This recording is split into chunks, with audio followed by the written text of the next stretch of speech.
Welcome back. You are watching Global Eye. Let's now shift our focus to another European nation, Italy, that would be going to polls on Sunday as it elects a new government. It's 71st in 77 years of post-World War II history.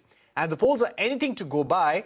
There could be a tectonic shift in Italian politics. Brothers of Italy, a far-right party, is expected to emerge the largest party, catapulting its leader, Giorgia Meloni, to the top post. The 45-year-old Meloni, known for her ultra-conservative views, would become the first female prime minister in Italy's history. She would also become the first far-right leader to lead the country since 1922, since the time of dictator Benito Mussolini.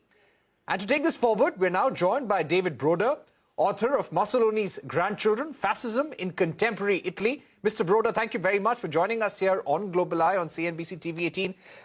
Tell us about this shift in Italian politics and the rise of Giorgia Meloni. What does this say about the mood of the electorate?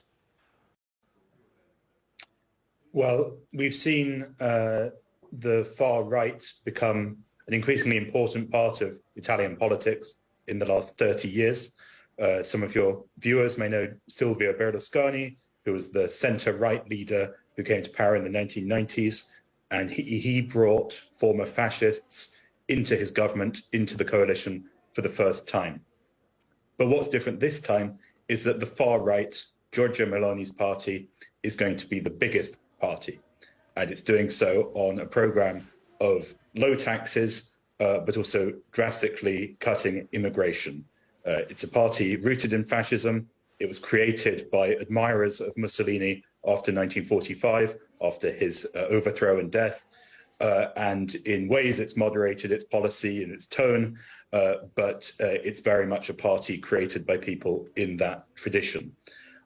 So in that sense, it is a sharp shift to the right for Italy. Right.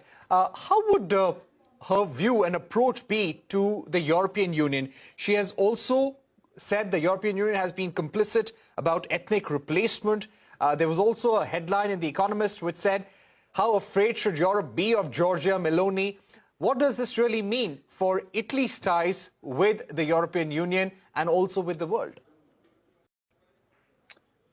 Well, until a few years ago, Giorgia Meloni did propose that Italy should leave the Eurozone, abandon the single currency.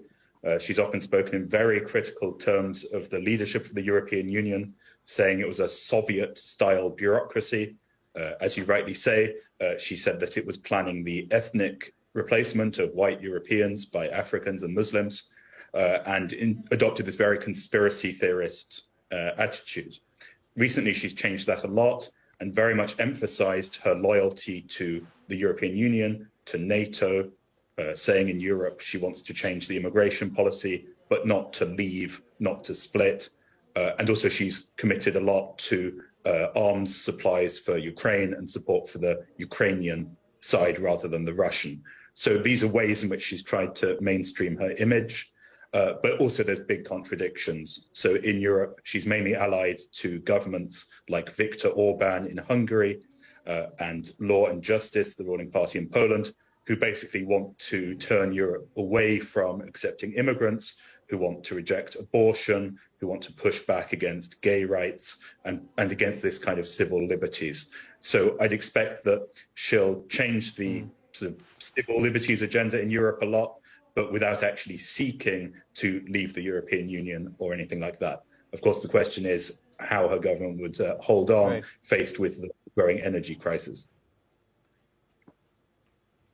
Right. And give us a sense of the economic mood in Italy, which may have given rise to her popularity and some of her economic priorities, some of her promises, which may be clicking with the voters in Italy. Well, she's leading a right-wing coalition, also including Silvio Berlusconi's party and the Lega, another radically reduce overall taxation. And they say that they're going to continue with the policy pursued by the outgoing government of Mario Draghi, with respect to European recovery funds, after the pandemic, the new investment, but also they want to do things like cut back on spending on the environmental transition. And they also call for a so-called tax peace, which really means less tax inspections, so which is appealing to small businesses. But I think that the problem they face is that, while Meloni is making a big deal about her free market positions, lower tax and so on, because there's such a strong crisis of energy prices and inflation in Europe, I think we could very quickly go into terrain where she'll need to follow a much more interventionist policy.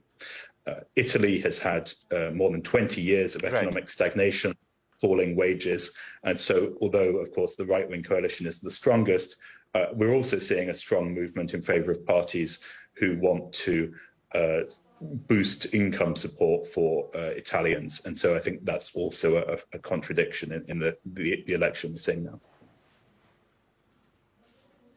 All right, David, thank you so much for joining us here on Global Eye, putting the Italian election in context for our viewers and the rise of Giorgia Meloni as well. Moving on, there's unrest across Iran with thousands of women taking to the streets to protest against the killing of a 22-year-old woman, Mahsa Amini. She was beaten to death by the so-called moral police for not wearing the hijab properly. Human rights groups say at least 8 people have been killed so far in the protests. Several videos are surfacing online showing women taking off their hijab, some cutting their hair and wearing Western outfits in protest against the moral police.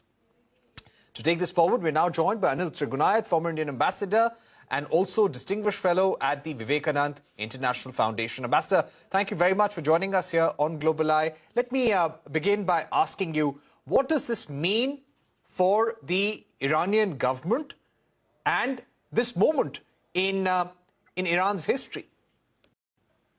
Before 1979, Iran had been modernized or westernized quite a bit, as we know, during the Shah's time. And since 1979, when the current dispensation or Ayatollah Khomeini came to power, we have seen that there was a constitution which provided, the Article 20 of 1979 provided equal rights to the women and men both. But over time, it was due to the Sharia implementation that there were several restrictions on the personal liberties of women have been placed. And this has been off and on coming out in the open by way of protests. And we have seen sometimes the women also challenging the authority because they consider it is a religious imposition on their free will. But this time, as a morality police, or as a tabwa, or as it is called, what they have done in the death of this young woman has actually infuriated a very large population of the country. And there are also several other factors. For example, the economic downturn, the problems that have been happening due to the pandemic, as well as due to the continuing sanctions. Iran happens to be the second largest sanctioned country in the world after Russia. So of course, there are problems, and that's why President Raisi, in fact, tried to calm it down somehow. But then what we are seeing now is there's anti-government and pro-government protesters, and there are clashes among them, and they are calling death to this or that. And those are the kind of things, and accusing evil strategy of the enemy, or for that matter, that the revolution's principles will not be defeated, or the values will continue to persist. Now, that is something that is going to not go down with the women, and they are continuing to oppose any imposition and trying to prevail in their own rights. Now, how it will go, we have seen what happened in 2019, and whether it will move forward in that direction, it remains to be seen. But definitely, we are looking at further escalation. All right, and we had seen Mahsa Amini, there were reports about her being hit by the moral police, her head being banged against a police vehicle as well. The UNHRC has called for an independent inquiry. Now, these global calls for investigation, this global attention, how will this impact the Iranian regime?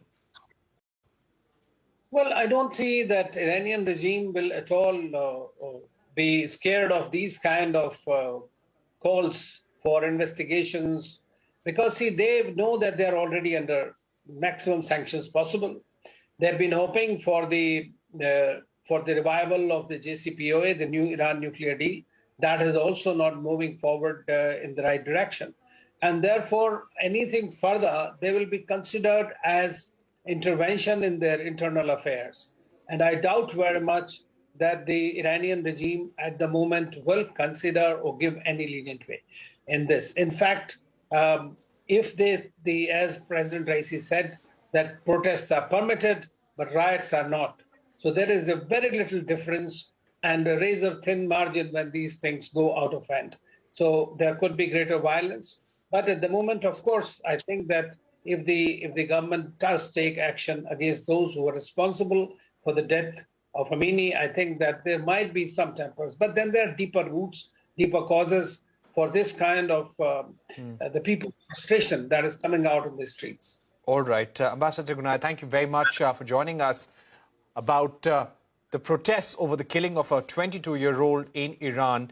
And these anti-hijab protests are escalating across the country, and we'll keep an eye out for those as well. Thank you very much for joining us.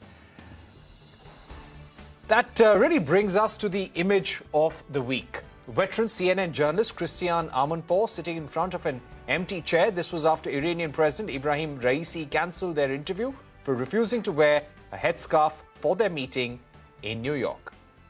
Thank you for watching. Goodbye.